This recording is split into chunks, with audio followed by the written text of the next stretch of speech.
மாவீரன் படத்தில் நம்ம சிவகார்த்திகேயனுக்கு எப்படி விஜய் சேதுபதியோட வாய்ஸ் மிஸ்டேக் ஆகிடுச்சோ அதே போல் ரியல் லைஃப்பில் ஒரு லேடிக்கு மிஸ்டேக்கான வாய்ஸ் கேட்டிருக்கு. அண்ட் அந்த ஒரு மிஸ்டேக்கான வாய்ஸ் அந்த லேடியோடைய உயிரையே காப்பாற்றிருக்கு. 1984 அப்போ யூஎஸில் இருந்த ஒரு லேடிக்கு அவங்க தூங்கிட்டு இருந்தப்ப அவங்க மைண்டுக்குள்ளேயே ஒரு மிஸ்டேக்கான பயங்கரமான வாய்ஸ் கேட்டிருக்கு. அண்ட் அந்த வாய்ஸ் என்ன சொன்னிச்சு அப்படின்னு கேட்டிங்கன்னா, உனக்கு டியூமர் இருக்குது, மறக்காமல் ஹாஸ்பிட்டலில் போய் செக்அப் பண்ணி அதை சரி பண்ணுற வழியை பாரு அப்படின்னு மிஸ்டேக்கான ஒரு வாய்ஸில் யாரோ பேசியிருக்காங்க. பட் இதில் மிஸ்டேக்கான இன்னொரு விஷயம் என்ன அப்படின்னு கேட்டிங்கன்னா, அந்த லேடிக்கு டியூமர் இருக்கிறதுக்கான எந்த ஒரு சிம்டம்ஸும் இல்லை, ஏன் அதை டாக்டர்ஸால கூட கண்டுபிடிக்க முடியல. பட் லேட்டரா இதை ரொம்பவே சீரியஸாக எடுத்துக்கிட்டு இன்னொரு ஹாஸ்பிட்டல் போயிட்டு தரவாக செக் பண்ணி பார்த்தப்ப தான் ஒரு விஷயத்தை கண்டுபிடிக்கிறாங்க.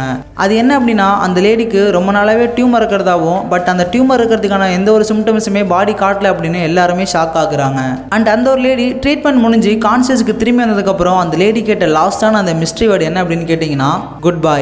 அண்ட் நான் சொன்ன இந்த ஒரு விஷயத்தை நீங்கள் யாருமே நிச்சயமாக நம்ப மாட்டீங்கன்னு எனக்கு தெரியும். பட் அப்படி இருந்தாலுமே இந்த ஒரு விஷயத்தை 1997 அப்போ மெடிக்கல் ஜர்னலே ரிலீஸ் பண்ணியிருக்காங்க. ஸோ உங்களுக்கு உங்கள் லைஃப்பில் இது போலவே ஏதாவது ஒரு மிஸ்டேக்கான வாய்ஸ் கேட்டுருந்துச்சு அப்படின்னா மறக்காமல் கமெண்ட் பண்ணிவிட்டு நம்ம சேனலை சப்ஸ்கிரைப் பண்ணிவிட்டு உங்களுடைய ஃப்ரெண்ட்ஸ்க்கும் ஷேர் பண்ணிவிடுங்க. Bye by.